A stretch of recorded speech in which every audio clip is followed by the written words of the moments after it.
Bonjour à tous, j'espère que tout le monde va bien et que vous avez passé un bon dimanche de la Pentecôte. Je vais continuer l'étude du catéchisme de Spirago. On était rendu à parler troisième section des évêques, des prêtres et des fidèles. On avait vu que les évêques ne sont donc pas de simples vicaires du pape. Ils ont une autorité réelle dans le gouvernement de l'Église. Et c'est ce que nous allons étudier maintenant plus en profondeur. Donc, commençons avec un signe de croix. Au nom du Père, du Fils et du Saint-Esprit. Amen. Les évêques ont une juridiction, une autorité propre dans l'Église. Ils sont vraiment pasteurs du troupeau qui leur est confié, selon Concile Vatican 4,3, car ils sont constitués par le Saint-Esprit pour gouverner l'Église de Dieu, selon Actes 20, verset 28.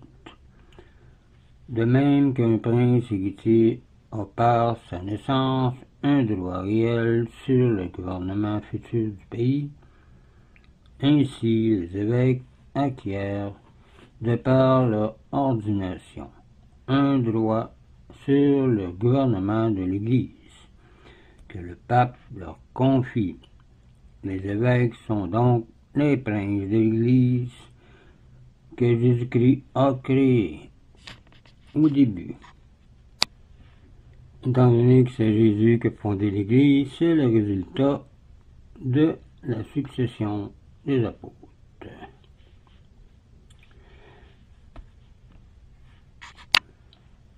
Donc, les évêques ont un droit sur le gouvernement de l'Église que le pape leur confie. Les évêques sont donc les princes de l'Église et portent ce titre avec raison. C'est parce que les évêques ont la juridiction, l'autorité ordinaire immédiate qu'ils s'appellent aussi l'ordinaire. Le conseil qui assiste l'évêque s'appelle chapitre. Ses membres portent le titre de chanoine. En cas de vacance du siège, l'un d'eux est élu vicaire capitulaire et gouverne le diocèse jusqu'à la fin de la vacance. En droit, c'est au chapitre à élire l'évêque. Les concordats peuvent transférer ce droit soit au pape, soit au gouvernement, soit à l'archevêque. Pour les aider dans leur gouvernement, les évêques ont des vicaires généraux ou des coadjuteurs pour les aider dans l'exercice des pouvoirs d'ordre. Ils ont des évêques aussi auxiliaires ou suffragants. L'épiscopat est une dignité très élevée, plus haute d'après saint Ambroise que les dignités royales. Comme marque de sa dignité, l'évêque porte la mitre en qualité de chef de l'armée de Jésus-Christ. Une crosse, symbole de l'autorité pastorale, et crosse recourbée à cause de la limitation de la juridiction. Il y a aussi un anneau comme signe de son alliance avec son Église, une croix pectorale. En signe de respect, les prêtres et les fidèles lui baisent l'anneau. Il a droit au titre de Monseigneur, de sa grandeur.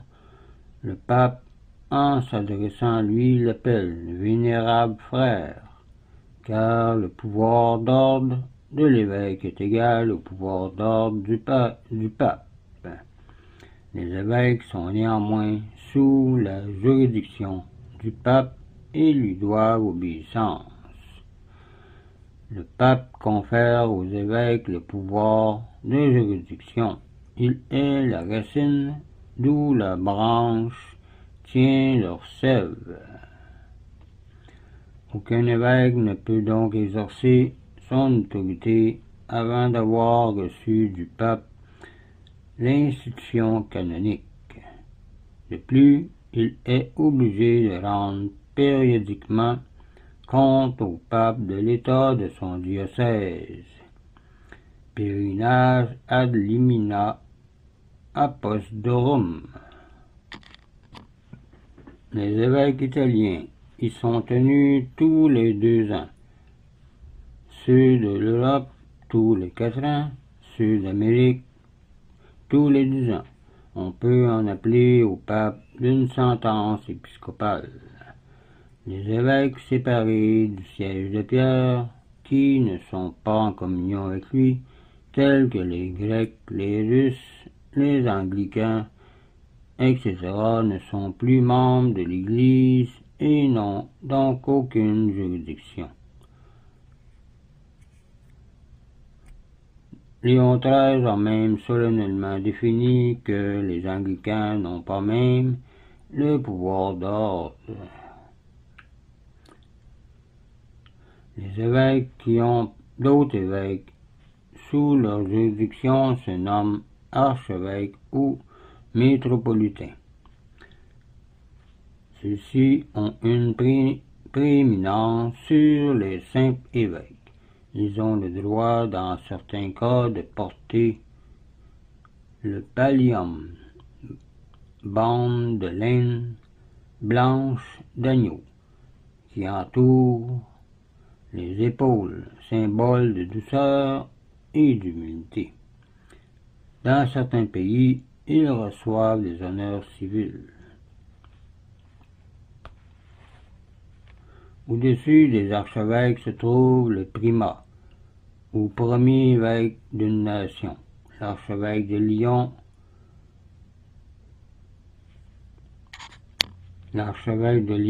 est primat des Gaules, celui de Malines, primat des Pays-Bas, celui de Salzbourg, primat d'Allemagne, celui de Diane, primat de Hongrie. Les primats ont au-dessus d'eux les patriarches, dans certains pays exarques, auxquels primitivement étaient soumis les métropolitains. Les principaux patriarcats étaient ceux d'Antioche, d'Alexandrie, de Borne, parce que ces sièges avaient été fondés par saint Pierre. Les titres de primat et de patriarche sont aujourd'hui purement honorifiques. Ils n'impliquent aucune juridiction et sont jures comme l'archiépiscopat, de simple droit ecclésiastique. On raconte encore dans l'Église des prélats qui, sans avoir l'ordre épiscopal, en possèdent le rang. Ce sont des dignitaires ecclésiastiques, généralement des chefs d'ordre religieux, qui, avec leurs subordonnés, sont exempts de la juridiction épiscopale, mais immédiatement soumis au Saint-Siège. Certains prélats gouvernent même un diocèse sans avoir d'ordre épiscopal. Il y en a d'autres qui gouvernent une région déterminée, avec ses prêtres et ses fidèles, et qui, avec leur territoire, sont soumis à la juridiction épiscopale. Il existe aussi des prêtres qui n'ont du prélat que le titre honorifique.